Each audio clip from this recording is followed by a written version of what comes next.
नमस्कार, मैं हूं शिल्पा और आपके अपने चहीते direct dial show eternal health में आप सभी का तहे दिल से स्वागत है। आप तो अब तक समझ ही गए होंगे कि आरोग्य शक्ति का तात्पर्य क्या है।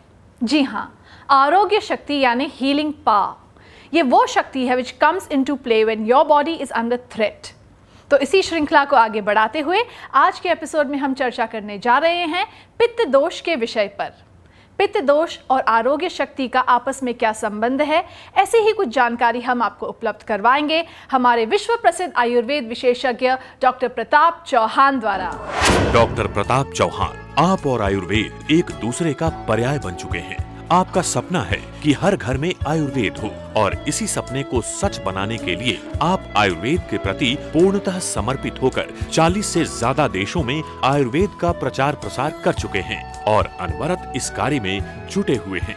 आप लोगों की स्वास्थ्य समस्याएं पर्सनल, ऑनलाइन कंसल्टेशन, कई क्लिनिक्स तथा आयुर्वेदिक वर्कशॉप्स के जरिए दूर कर रहे हैं। आपने भारत के कई शहरों के अलावा जीवा आयुर्वेद सेंटर की स्थापना विदेशों में भी की है। आपने कई आयुर्वेदिक डॉक्टर्स को ट्रेन किया है। जीवा आयुर्वेद सेंटर के साथ साथ आपने जीवा आयुर्वेदिक फार्मेसी की भी स्थापना की है, जिसमें आयुर्वेदिक दवाओं का निर्माण प्राचीन और आधुनिक आयुर्वेदिक विधियों को ध्यान में रखकर किया जाता है। आपने कई पुस्तकों का लेखन भी किया है, जिसमें बेस्ट सेलर्स, इटर्नल हेल्थ और इटर्नल ब्यूटी शामिल हैं। आयुर्वेद के क्षेत्र में आपके योगदान को देखते हुए आपको कई राष्ट्रीय और अंतर्राष्ट्रीय पुरस्कारों से नवाजा गया है। वर्तमान में आप जीवानंद कार्यक्रम के माध्यम से विश्व के लोगों को आयुर्वेद के साथ संतुलित और स्वस्थ जिंदगी जीने में मदद कर रहे हैं। So let's welcome doctor Pratap Chauhan. नमस्कार डॉक्टर साहब। नमस्कार जी। हमारे कार्यक्रम में आपका बहुत बहुत स्वागत है। धन्यवाद। और चर्चा शुरू करने से पहले दर्शकों को बता देते हैं हमारा टेलीफोन नंबर। जी। So friends, you can call us on 012940885152। अगर आप पूछना चाहते हैं डॉक्टर चौहान से कोई भी सवाल जिसके लिए आप चाहते हैं आयुर्वेदिक उपचार। तो डॉक्टर साहब, सबसे पहले आपसे पूछना चाहूँगी कि पित्त का अर्थ क्या है और इसका हमारे शरीर में क्या कार्य है। देखिए, जैसे हमारे ये 3 दोष हैं, वात पित्त कफ, तो इसमें पित्त का जो अर्थ है या इसकी जो परिभाषा है, जो आयुर्वेद के जो संहिताओं में पुस्तकों में जो लिखी हुई है, वो परिभाषा ये दी गई है कि पित्त वो शक्ति है हमारी जो पाचन कराती है, जो पचाती है। पचाने का मतलब यहाँ केवल भोजन पचाने का नहीं है, लेकिन भोजन पचने के पश्चात भी जो अन्य चीज़ें जो बनती हैं, मेटाबॉलिज्म इसको कहें तो ज़्यादा अच्छा रहेगा। भोजन जब पच जाता है उसके बाद हमारा रक्त बनता है, फिर उसके रस बनता है, मांस बनता है, मसल्स जो होती हैं हमारी, बोन्स बनती हैं, हड्डियां बनती हैं, अस्थि जिसको बोलते हैं। तो जितना भी ये जो व्यापार चलता है अंदर हमारा, जितना भी ट्रांजैक्शन होता है एक चीज़ को दूसरी चीज़ में कन्वर्ट करना, इसको मेटाबॉलिज्म कहते हैं अंग्रेजी में। और आयुर्वेदिक जो हमारी जो फिलॉसफी है उसमें ये कार्य पित्त का होता है। तो मेनली अब हम देखें तो पित्त के कार्य कहाँ पर हमें मिले कि एक तो पेट के अंदर पाचन हुआ, दूसरा जो है जब पचने के बाद जब विभिन्न धातु बनते हैं, तो हमारे यहाँ 7 धातु लिखे हैं आयुर्वेद में, रस, रक्त, मांस, मेद, अस्थि, मज्जा, शुक्र, 7 धातु हैं। और तो 7 धातुओं के लिए 7 प्रकार की जो अग्नियाँ उनको बोलते हैं, वो भी पित्त का ही एक रूप है। इसी प्रकार से अगर थोड़ा सा और हम डीपर जाएं सूक्ष्म लेवल पर, तो वहाँ पर जो हमारी मानसिक लेवल पर भी एक अग्नि है जिसको कि हम तेजस बोलते हैं। क्योंकि जो कुछ हम जो है देख रहे हैं या देख करके उसको समझ रहे हैं, ब्रेन के अंदर जो इंटेलेक्ट है, जो बुद्धि हमारी जो काम कर रही है, वहाँ पर भी किसी चीज़ को परसीव करना, किसी चीज़ को समझना, तो वो भी एक हजम करना ना। कई बार कहते हैं ना कि यार ये हजम नहीं हुई बात, कई बार बोलते हैं ना लोग, आम भाषा में ऐसे भी कहते हैं कि कोई चीज़ देखी तो देख करके तो उसको कुछ खाया थोड़ी है उसने, तो देखी या सुनी, कई बार सुनने के बाद कहते हैं यार ये बात हजम नहीं हुई। इसका मतलब ये है कि वो जो सुना मैंने वो मेरे अंदर उसका पाचन नहीं हुआ, पित्त मेरा जो है वहाँ काम नहीं कर रहा है, उसको पचा नहीं रहा है। कई बार देखने के बाद भी कहते हैं बात कुछ हजम नहीं हुई। तो ये पित्त का कार्य जो है विभिन्न लेवल पर होता है और बहुत इम्पोर्टेंस है इसका पित्त का।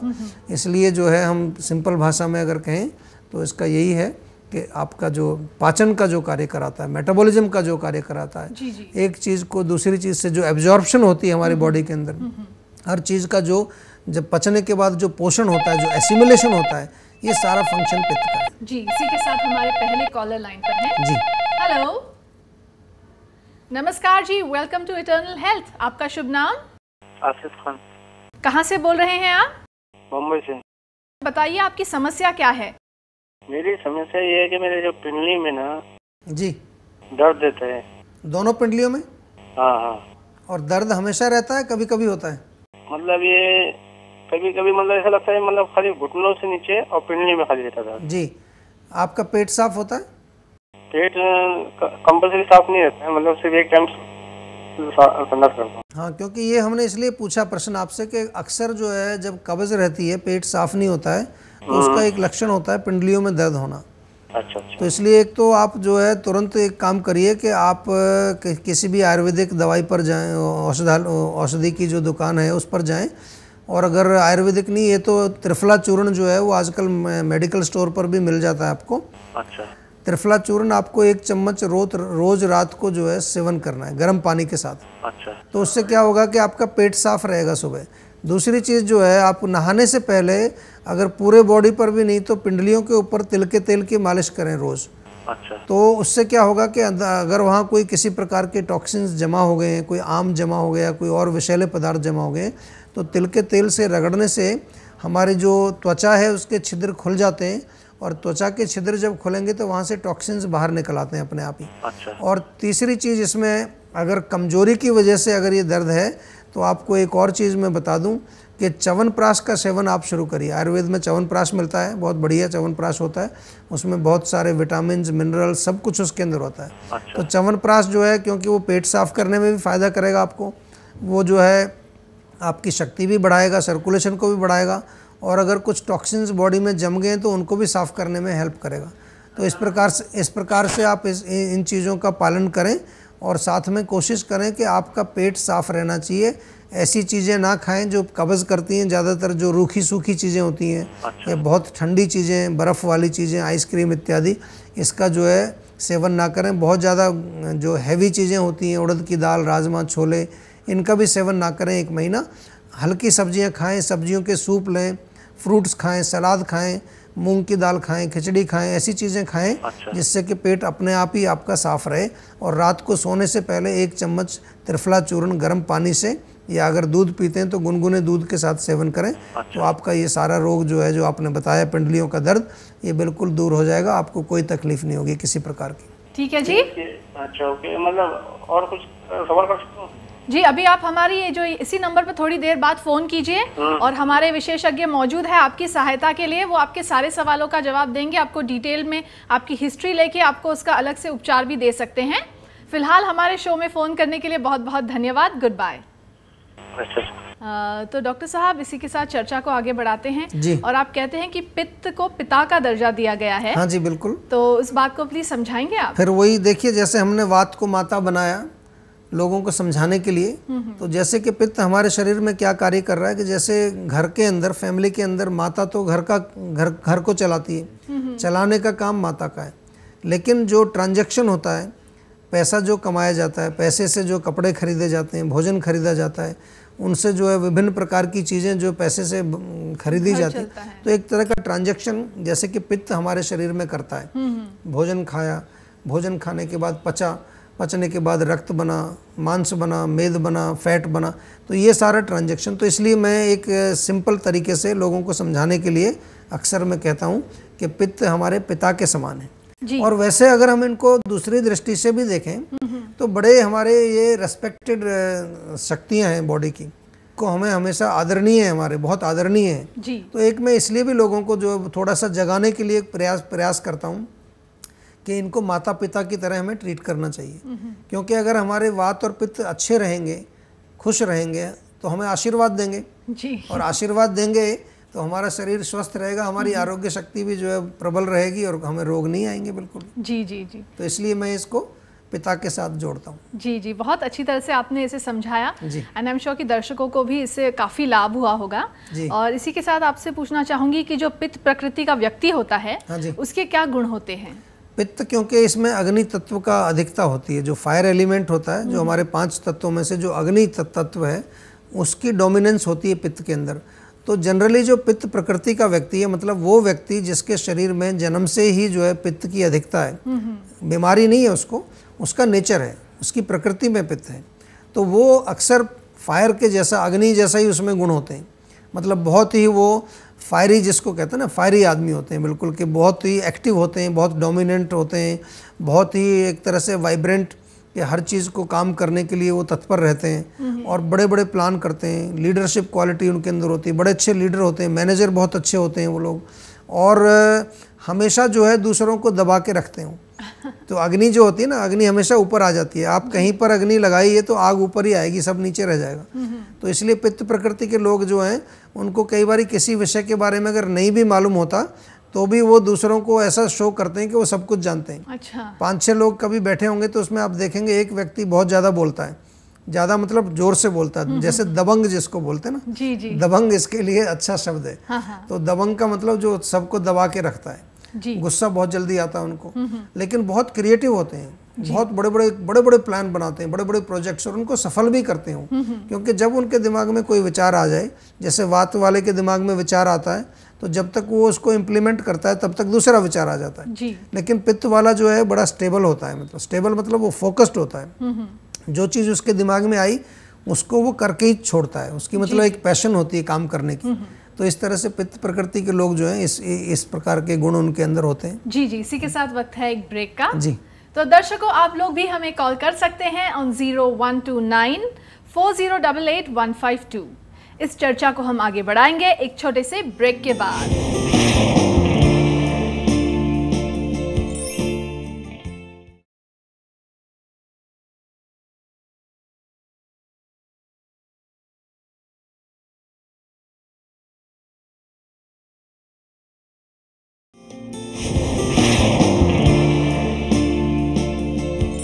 Welcome back after the break. मैं हूं शिल्पा और हमारे साथ हैं विश्व प्रसिद्ध आयुर्वेद आचार्य डॉक्टर प्रताप चौहान, जो कि दे रहे हैं आपकी प्रॉब्लम्स का आयुर्वेदिक निदान।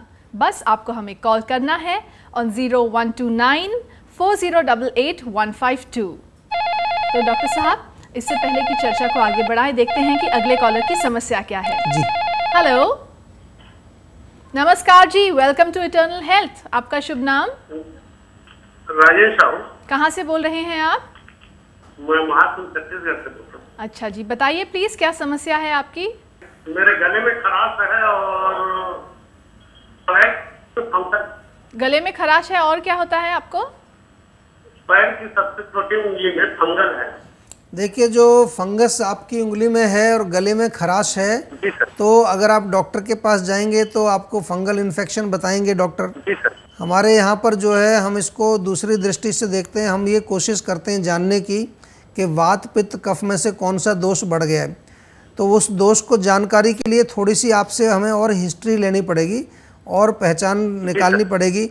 आपका रोग कितना पुराना हो गया अभी? ये फंगल 8-10 साल हो गया। एक्शन की जूता पहना हूं सर, वहाँ से शुरू हुआ। अच्छा, और आपका जो है पेट साफ होता है रोज? हाँ सर, पेट साफ होता है। और भूख कैसी लगती है? भूख तो अच्छा लगता है, यानी 2-3 टाइम दो टाइम तो खाना खाता हूँ, एक बार नाश्ता। भूख तो पूरा। अच्छा, पेट में कोई जलन वगैरह होती है आपको? नहीं सर, बाकी कोई प्रॉब्लम नहीं।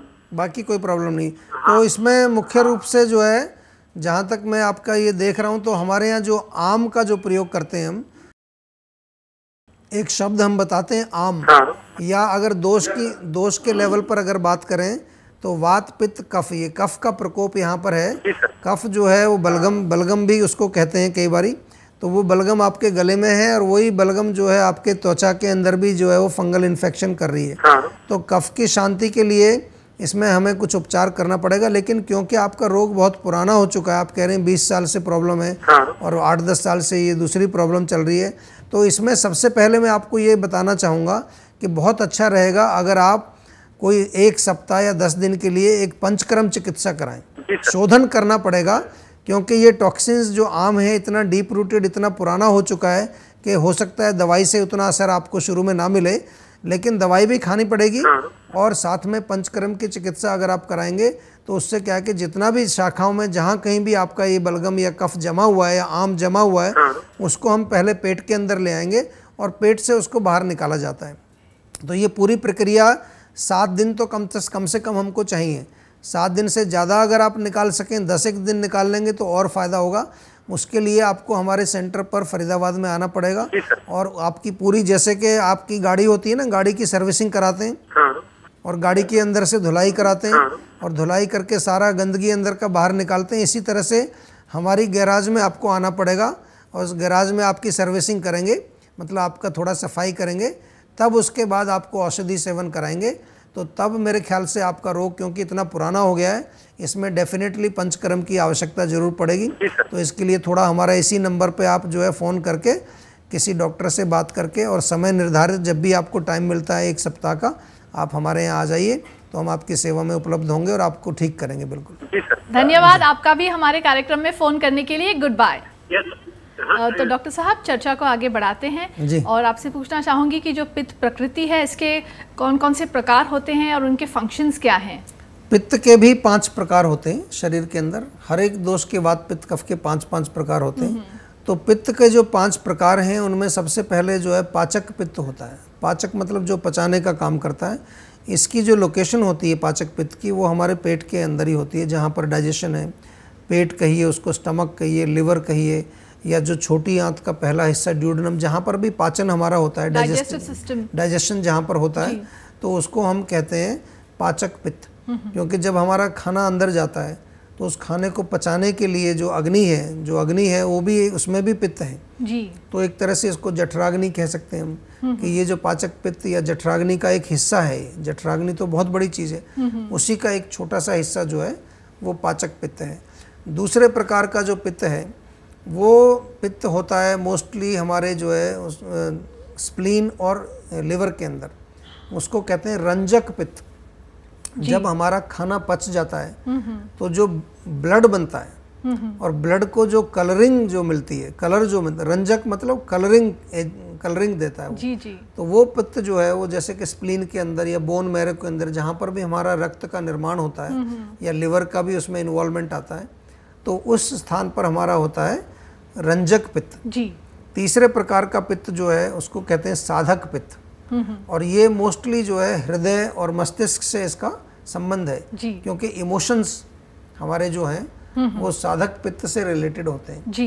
कई बार जैसे कि आदमी बहुत इमोशनल होता है, सेंसिटिव होता है, या इमोशंस उसके जो है बड़े स्ट्रॉन्ग होते हैं जी, तो वो सब साधक पित्त की वजह से होते हैं जी।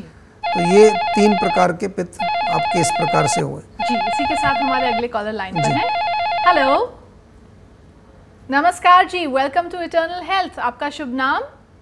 राजेश। कहाँ से बोल रहे हैं आप? सर मैं हापुड़ से बोल रहा था। हाँ जी, प्लीज बताइए, डॉक्टर साहब सुन रहे हैं, आपकी समस्या क्या है? मुझे जो है ना थोड़ा गैस बनती है। तो गैस आपकी जो पेट में रुक जाती है या खारिज होती रहती है? नहीं डॉक्टर साहब, क्या है कि मुझे जब पेट में गैस बनती है तो मुझे चक्कर आते हैं। अच्छा। और पेट में कब्ज रहती है। कब्ज रहती है जी।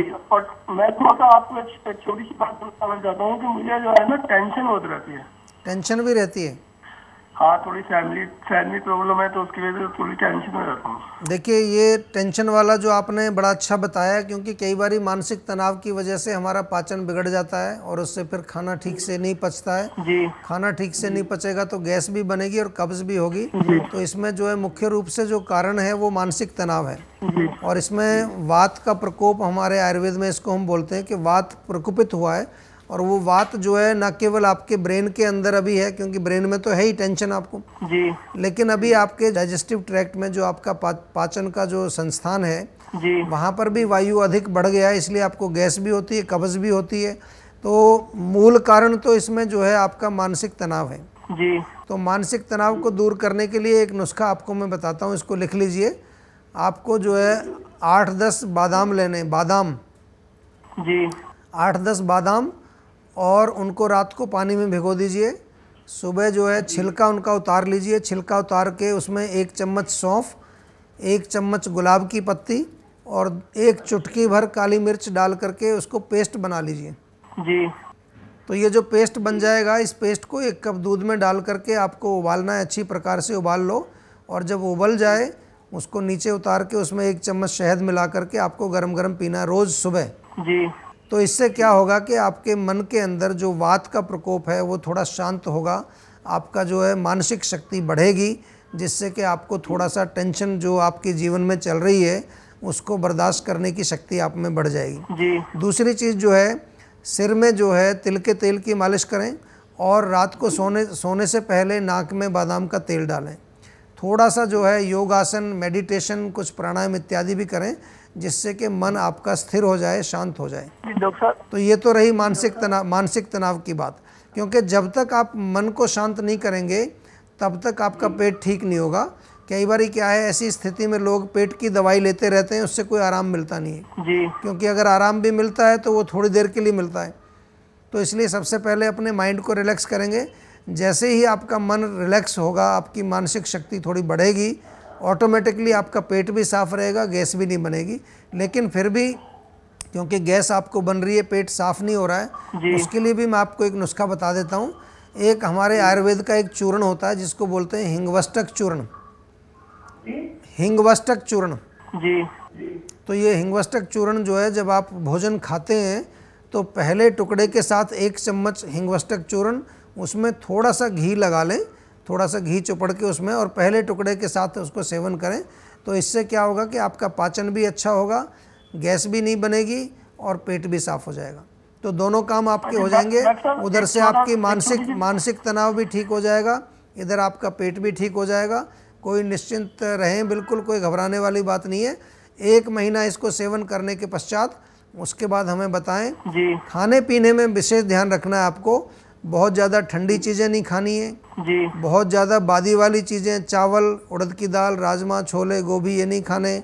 बहुत ज़्यादा जो है आपको ठंडी चीज़ और रूखी सूखी चीज़ें नहीं खानी है।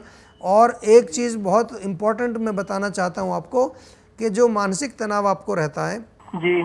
उसका जो भी कारण है, कारण आपके अंदर नहीं है, कारण बाहर है। और मैं बार बार पहले भी बताता हूँ अपने इसी शो में कि कई बार जो बाहर का वातावरण है उसको आप नहीं बदल सकते हो। अगर बाहर गर्मी पड़ रही है तो उसको ठंड में नहीं बदल सकते आप। अगर बाहर ठंड पड़ रही है तो उसको गर्मी में नहीं बदल सकते।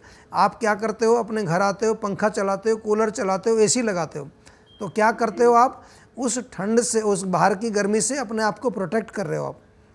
तो इसी प्रकार से जो भी कारण हो बाहर जी, उस कारण को कई बार आप नहीं बदल सकते। वो मानसिक तनाव का कारण आपका कोई घर का आदमी हो सकता है, कोई आपका जॉब पर कोई टेंशन हो सकती है, आपकी फाइनेंशियल प्रॉब्लम हो सकती है। तो वो प्रॉब्लम आपके अंदर नहीं है, आपके बाहर है। और बाहर की स्थिति को बदलना हमेशा कोई पॉसिबल नहीं होता है। इसलिए आपको क्या करना है, अपने आप को प्रोटेक्ट करने की एक टेक्निक सीखनी है। और उस टेक्निक में सबसे बड़ी चीज़ क्या है कि आपको अपने माइंड का एटीट्यूड चेंज करना है कि ये जो प्रॉब्लम है ये तो ऐसी ही रहने वाली है, मुझे इस प्रॉब्लम से इफ़ेक्ट नहीं होना है। क्योंकि अगर आप उससे प्रभावित होते हो तो आपका पेट खराब होता है, अगर प्रभावित नहीं होगे तो पेट खराब नहीं होगा। और दोनों ही केसेस में, चाहे आप प्रभावित हों चाहे ना प्रभावित हों, आपकी टेंशन तो बनी रहेगी, वो ख़त्म नहीं होने वाली है जी। तो फिर जब एक टेंशन बनी रहेगी तो मैं अपना पेट को क्यों ख़राब करूं, क्यों ना मैं उसको नज़रअंदाज करूं। जी। जो चीज़ मैं चेंज नहीं कर सकता, अगर बाहर 45 डिग्री है तो वो 45 डिग्री ही रहने वाला है, उसको नहीं चेंज कर सकते आप। जी। तो मैंने आपको बहुत विस्तार से सारा चीज़ समझाया। 1 महीना इसको प्रैक्टिस करके उसके बाद हमें बताइए आप, ठीक है? ठीक है जी, thank you very much for calling on our show. Good bye. तो डॉक्टर साहब, फिलहाल वक्त है एक छोटे से ब्रेक का। जी। दर्शकों, हमारा फ़ोन नंबर है 012940885152। आप भी हमें कॉल कर सकते हैं अगर आप चाहते हैं किसी भी समस्या का आयुर्वेदिक उपचार।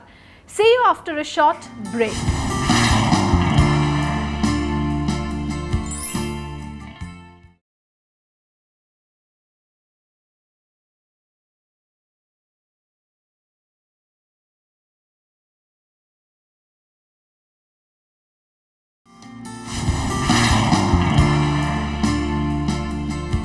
इटर्नल हेल्थ में मैं शिल्पा एक बार फिर से आप सबका तहे दिल से स्वागत करती हूँ। Welcome back after the break. दोस्तों, आप तो जानते ही हैं कि हमारा ये प्रोग्राम एक ऐसा डायरेक्ट डायल इन शो है जिसमें हम आपको उपलब्ध करवाते हैं आपकी समस्याओं का आयुर्वेदिक उपचार दूरभाष के माध्यम से। बस आपको हमें कॉल करना है ऑन 012940885152, क्योंकि हमारे साथ उपस्थित हैं doctor Pratap Chauhan, just for you. Doctor साहब, चर्चा को आगे बढ़ाते हैं और पित्त के प्रकार के बारे में आप बता रहे थे। हाँ जी, तो मैंने बताया कि आपका जो पाचक पित्त उसके बाद रंजक पित्त और साधक पित्त, 3 प्रकार ये हुए जी। और इसके बाद होता है चौथा आलोचक पित्त, जो कि हमारी आँख के अंदर होता है, जो हमारी दृष्टि है, हमारा जो विजन है, आई साइट जो है जी वो, ये भी एक प्रकार की अग्नि है ना अंदर। जी अगर अंदर लाइट नहीं होगी तो कुछ भी नहीं दिखेगा। बाहर तो लाइट चाहिए, अंदर भी लाइट होनी चाहिए। जी जी तो ये जो लाइट का काम है, ये आलोचक पित्त ये काम करता है जी। और इसमें मोस्टली इसका जो मेन फंक्शन है वो दृष्टि या विजन जो है। और इसके अलावा जो 5वें टाइप का जो पित्त है उसको कहते हैं भ्राजक पित्त। वो हमारे पूरे शरीर में होता है और जो हमारी त्वचा में जो पिगमेंटेशन जो होता है, कलरेशन जो कलर हमारे स्किन में है, जिसको कि हम ज्योति भी बोलते हैं, ग्लो बोलते हैं उसको, तो वो भी एक प्रकार की लाइट है जी। जब वो लाइट नहीं रहेगी तो ग्लो कम हो जाएगा। वो पित्त अगर वो किसी तरह से वो दूषित होगा, ये वाला पित्त, तो चेहरे पर ग्लो नहीं रहेगा, हमारी त्वचा में ग्लो नहीं रहेगा, तो इसको कहते हैं भ्राजक पित्त। तो इस प्रकार से 5 प्रकार के पित्त शरीर में हैं और वैसे तो शरीर का मेन फंक्शन इसका मेटाबॉलिज्म का ही है, लेकिन अलग अलग जगह पर ये अलग अलग रूप में कार्य करता है। जी जी। तो आपने बताया कि जो पित्त है वो पाचन का कार्य करता है जी। तो क्या सूक्ष्म लेवल पर भी इसका कोई रोल है, पूछना चाहूंगी इस फोन कॉल के बाद। बिल्कुल जी। हेलो, नमस्कार जी, वेलकम टू इटर्नल हेल्थ। आपका शुभ नाम? मेरा नाम सुषमा जी है। कहाँ से बोल रही हैं आप? मैं हिसार से। जी प्लीज बताइए क्या समस्या है आपकी? मेरे को ये पूछा था, मेरे बाल ना वाइट हो रहे हैं आगे से। अच्छा, आपकी उम्र कितनी है अभी? 33। 33। और बाल कितने दिन से सफ़ेद हो रहे हैं? अभी काफ़ी दिन हो गए? हाँ जी, नियर अबाउट साल हो गया। अभी और सफ़ेद हो रहे हैं या थोड़े से सफ़ेद होकर रुक गए हैं बिल्कुल? नहीं नहीं, हो रहे हैं जी। बाल झड़ते हैं साथ में? हाँ जी हाँ जी। अच्छा, और आपका जो पेट में कोई जलन वगैरह होती है? वो एसिडिटी वगैरह की वजह से होती है। एसिडिटी होती है? एसिडिटी वगैरह से नहीं होती, एसिडिटी होती है आपको, एसिडिटी की नहीं। तो आप चाय पीते हैं? नहीं जी। बिल्कुल नहीं पीते? नहीं जी। अच्छा चलो, बहुत खुशी की बात है। आप एक नुस्खा लिखिए, बहुत सिंपल नुस्खा है, आंवले का चूर्ण बनाइए। हेलो। आंवले का चूर्ण बना लीजिए और आंवले का चूर्ण जो है आपने 1 चम्मच सुबह 1 चम्मच शाम को ताज़े पानी के साथ सेवन करना है। इसी के साथ यही आंवले का चूर्ण जो है रात को कढ़ाई में आप भिगो दो, काफ़ी सारा चूर्ण एक बार कढ़ाई में, लोहे की कढ़ाई में भिगो दीजिए और उसको अगले दिन सुबह जो है थोड़ा सा पकाइए, जैसे हलवा बनाते हैं, पेस्ट जैसा जब बन जाएगा, वो पानी जब उड़ जाएगा, पेस्ट रह जाएगा, उसको पेस्ट को रख लीजिए अपने फ्रिज में। और नहाते समय आप नहाने से आधा घंटा पहले जहाँ से बाल आपके सफ़ेद हैं उसके ऊपर इसका लेप लगाइए रोज़, कम से कम 1 महीना रोज़ आपको लेप लगाना है उसके ऊपर। तो इससे दोनों काम होंगे, अंदर से जो आंवला खा रहे हैं वो बालों के जो रूट्स को जो मजबूत करके, और उससे जो आपके बालों को दोबारा से जो अंदर से बाल निकलेंगे वो काले बाल निकलेंगे। साथ में जो है आंवला जो आप ऊपर लगाएंगे तो वो एक कलर का काम भी करता है, क्योंकि लोहे की कढ़ाई में जब हम आंवला उबालते हैं तो वो पूरा काला हो जाएगा, ब्लैक हो जाता है बिल्कुल। तो वो जो है एक तरह से नेचुरल कलर है, आपको कोई कलर लगाने की ज़रूरत भी नहीं पड़ेगी, कोई डाई लगाने की ज़रूरत नहीं पड़ेगी। बाल भी आपके ये वाले भी काले हो जाएंगे और अंदर से भी काले निकलेंगे दोबारा से। ठीक है जी, मोस्ट वेलकम। आपका भी धन्यवाद हमारे कार्यक्रम में फ़ोन करने के लिए। और साथ ही साथ आपको बताना चाहूँगी कि जीवा में बहुत अच्छा हेयर लॉस का पैक भी है पूरा, उसमें काफ़ी सारी चीज़ें हैं जैसे कि डॉक्टर साहब ने हमें कई बार बताया है। हमारे इसी नंबर पे अगर आप थोड़ी देर बाद फ़ोन करेंगी और अपने डिटेल्स बताएंगी तो वो सारा किट जो है वो आप अपने घर पर मंगवा सकती हैं और उसे इस्तेमाल कर सकती हैं। इट्स रियली गुड और आपको अवश्य उससे लाभ होगा। ठीक है जी, thank you for calling on our show. Good bye. ठीक है जी, थैंक यू। तो डॉक्टर साहब, जैसा कि आप बता रहे थे कि ये जो किट्स वगैरह जीवा के सेंटर में आप बनाते हैं, हाँ जी, ये वाकई बहुत बढ़िया होते हैं और बहुत इसका हेयर लॉस का हमारे पास बहुत अच्छा रिजल्ट है। ये तो खैर इसको हमने केवल एक नुस्खा बताया है, लेकिन हमने इस पर काफ़ी रिसर्च की है। हेयर लॉस एक बहुत बड़ी समस्या है आजकल का खान पान अगर आप देखें, सुबह से शाम तक हम क्या करते हैं, सुबह उठते ही सबसे पहले चाय पीते हैं लोग, कुछ लोग बीड़ी पीते हैं, सिगरेट पीते हैं, कुछ लोग जो है तम्बाकू खाते हैं। तो ये गर्मी का सामान है सब। भारतवर्ष के अंदर जो है मिर्ची मसाला बहुत प्रयोग होता है, अचार इत्यादि का प्रयोग बहुत होता है, फ्राइड बहुत खाते हैं। तो हमारा अगर पूरा खाना देखा जाए तो उसमें पित्तवर्धक चीज़ें बहुत ज़्यादा हैं।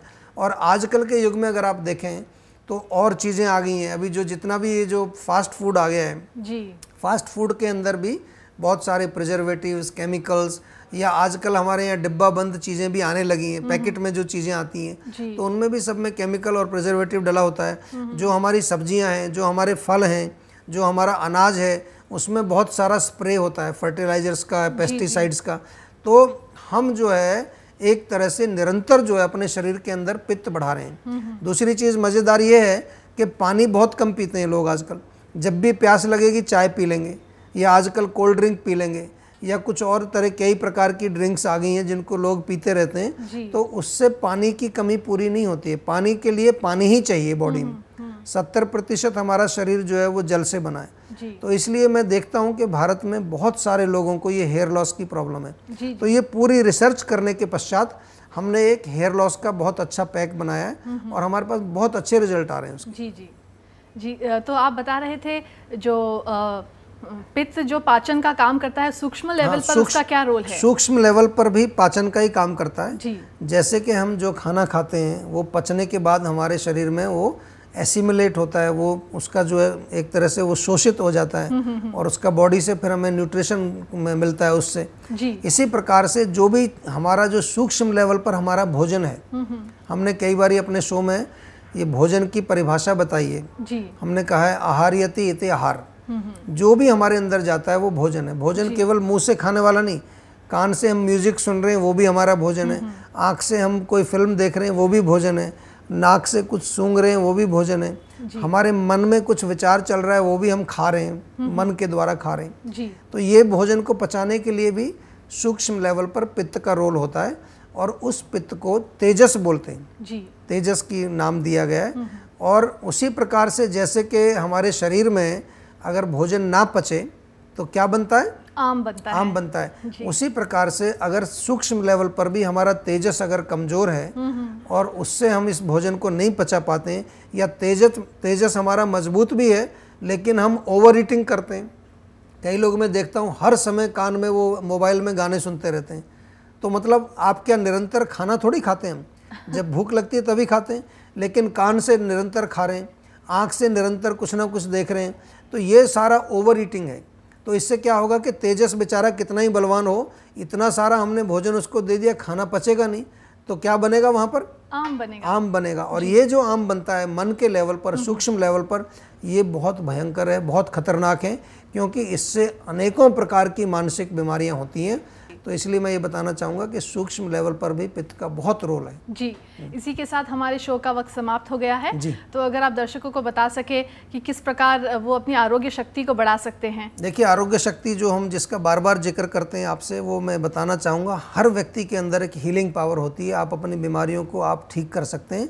आपको केवल ज़रूरत है एक चीज़ की कि आप अपने वात पित्त कफ को बैलेंस में रखें। और आज हमने जैसे पित्त की बात की, पित्त के बारे में समझाया, तो अगर आपका पित्त अच्छी तरह से रहेगा, शांत रहेगा, सही तरीके से काम करेगा, तो आपकी आरोग्य शक्ति प्रबल रहेगी और कोई भी रोग आपको अगर होगा वो जल्दी से ठीक हो जाएगा, तुरंत ठीक हो जाएगा। तो इसलिए पित्त को जो है बैलेंस में रखिए, उसको बढ़ाने की कोशिश मत करिए।